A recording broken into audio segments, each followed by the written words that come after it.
Hai Bray, welcome back again di dunia cerita tanpa batas. Gue, Dandun, mau ajak lo kembali nyelamin kisah selantai si psikopat di cerita Monster in Me. Dan gak kerasa ya, sekarang kita udah masuk aja ke cerita bab 6-nya. Dan cerita selantai di bab 6 ini bakal nunjukin ke kita betapa tipisnya batas antara pelindung dan penyesat. Juga dari sini kita bakal makin paham bahwa lingkungan itu sangat berpengaruh dalam membentuk seseorang. Selain dirinya sendiri dan sisi lain dari dirinya, Slantai sendirian harus menghadapi sikap lingkungannya yang gak peka sama apa yang Slantai rasain dan hadapin selama ini.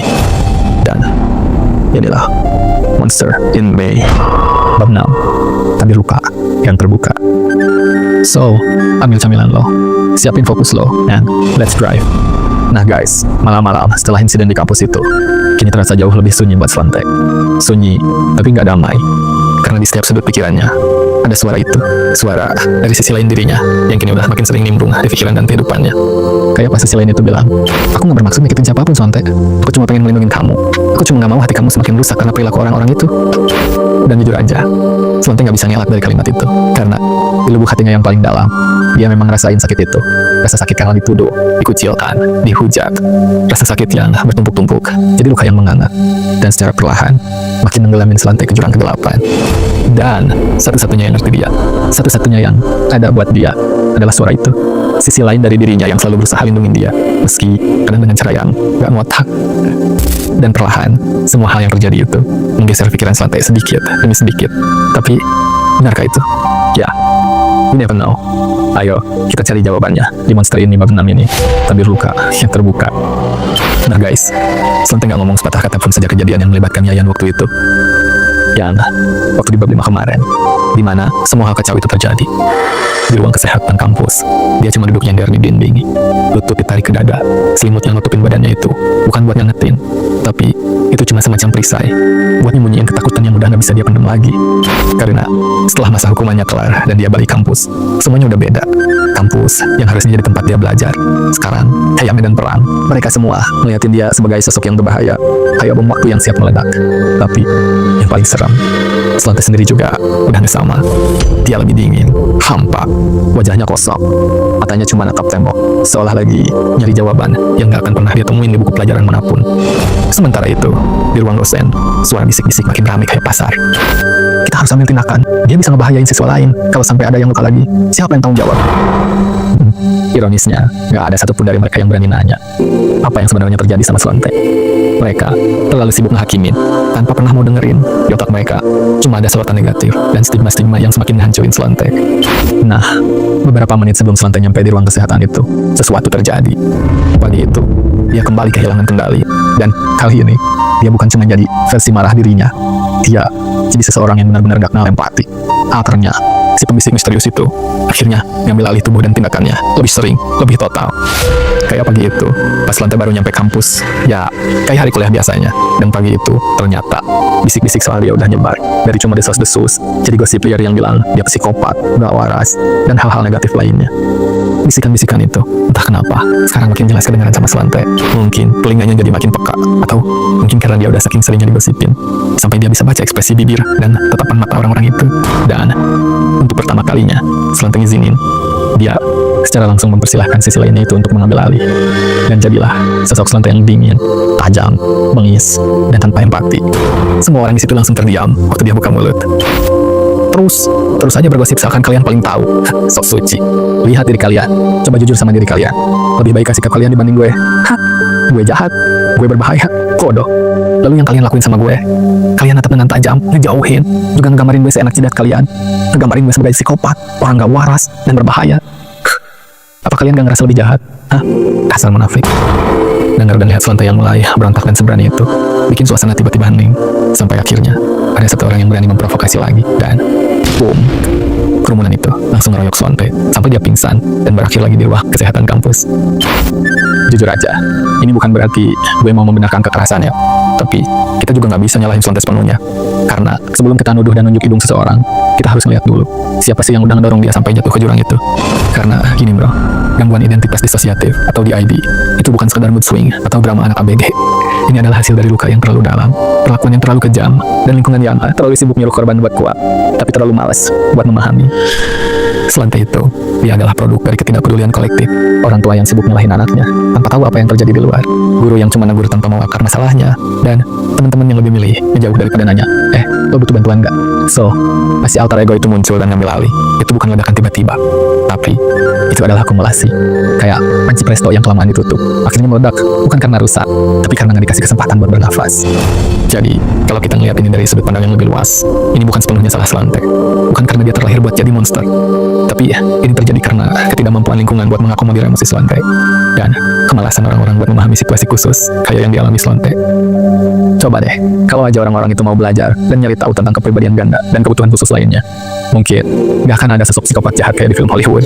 Karena gak akan ada celah buat sisi jahat itu masuk. Kalau semua orang mau ngerangkul sisi baik dari orang-orang kayak Slante, mereka cuma butuh dirangkul, diajak bicara, dan diperlakukan normal. Sedikit demi sedikit, alter ego yang jadi pembisik itu pasti bakal mengundang dengan hangatnya lingkungan. Tapi sayang, dunia kita sekarang ini kebanyakan diisi orang malas yang sok pintar dan sok tahu. Padahal otaknya kosong, cuma maksain pemikiran dangkalnya dan nyari pembenaran dengan ngelabelin orang lain. Terus memprovokasi sekitarnya buat ngikutin pola pikirnya. Dan lebih parahnya lagi, terlalu banyak orang latah yang gampang banget terpengaruh omong kosong, gak punya pendirian, cuma ikut-ikutan apa yang lagi rame doang.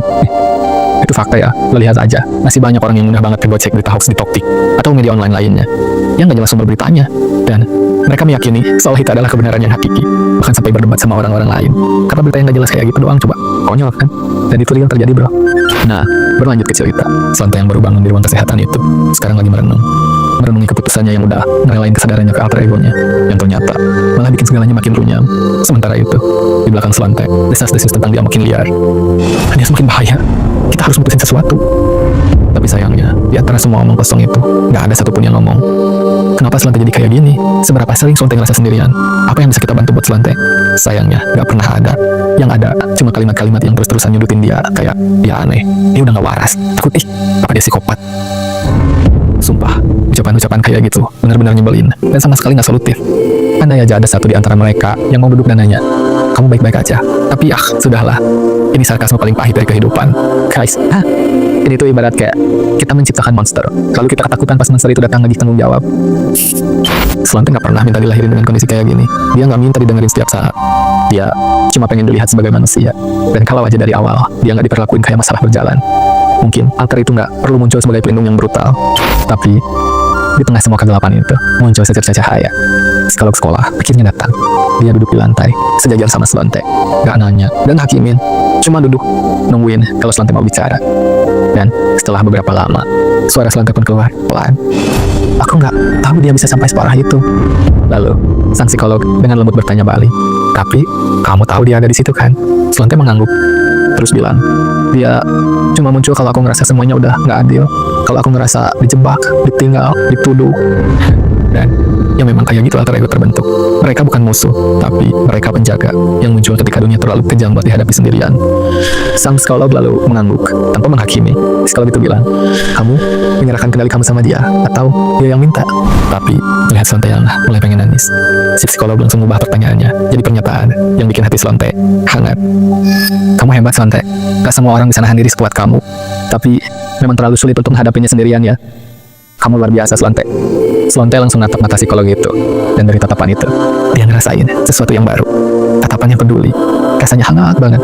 Terus psikolog itu makin deketin diri ke Slante, usap kepalanya dan bilang, maaf ya Slante, kami belum menggapai tangan kamu dan malah terus ngebiarin kamu berjuang sendirian selama ini.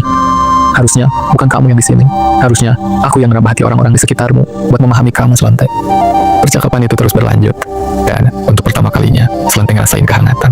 Untuk pertama kalinya dia ngerasa dirinya gak disalahin, gak dihakimin, dan yang paling penting, dia merasa dimengerti. Setelah obrolan panjang itu, si psikolog langsung nemuin para dosen dan ngadain rapat. Di depan semua orang di ruangan itu, si psikolog ngomong dengan lantang, selama ini kita yang salah Pak, Bu. Kita malah fokus ke Slante. Padahal seharusnya kita lebih fokus ke lingkungan Slante yang harusnya kita edukasi. Yang diderita Slante itu bukan aib, bukan juga sesuatu yang berbahaya. Kalau aja kita sebagai lingkungan terdekatnya bisa merangkul dan tidak menghakimi dia. Sikap Slante belakangan ini itu adalah akumulatif dari tindakan kita yang salah. Kita meninggalkan dia tanpa sadar. Kita mengisolasinya, kita mendiskreditkannya, kita berlaku tidak adil, dan yang paling dasar, kita sudah menyakiti perasaannya. Dan itulah yang membangun alter ego Slante buat membela diri dengan tindakan brutal. Dan ujungnya, rapat itu bukan cuma jadi ajang diskusi, itu jadi semacam sesi edukasi buat para dosen. Dan harapannya, dari para dosen ini, ilmu itu bakal diterusin ke para mahasiswa. Harapannya, setelah mindset lingkungannya diperbaiki, Vicky itu bisa menekan alter ego dari Slante, atau bahkan perlahan-lahan bikin alter ego itu jadi positif dan bikin Slante bisa berdampingan, berdamai, juga menerima sisi lain dirinya itu. Gak berseberangan kayak sekarang. Dan aura positif ini menjadi akhir dari bab 6. So, to be continued. Dan inilah kata-kata bijak kita hari ini. Kalau dunia mau nyalahin Slante, maka dunia juga harus bercermin. Karena monster itu gak lahir dari kekosongan. Mereka lahir dari luka yang dipelihara oleh lingkungan itu sendiri. Dan kalau aja dari awal, kita berhenti nganggap penderita gangguan kepribadian sebagai ancaman, dan mulai nganggap mereka sebagai manusia yang butuh dimengerti, mungkin kita nggak akan pernah melihat monster itu muncul. Karena sebenarnya, monster terbesar bukan yang hidup di dalam diri Slante, tapi yang hidup di antara hati kita, yang milih diam saat seseorang butuh diselamatkan.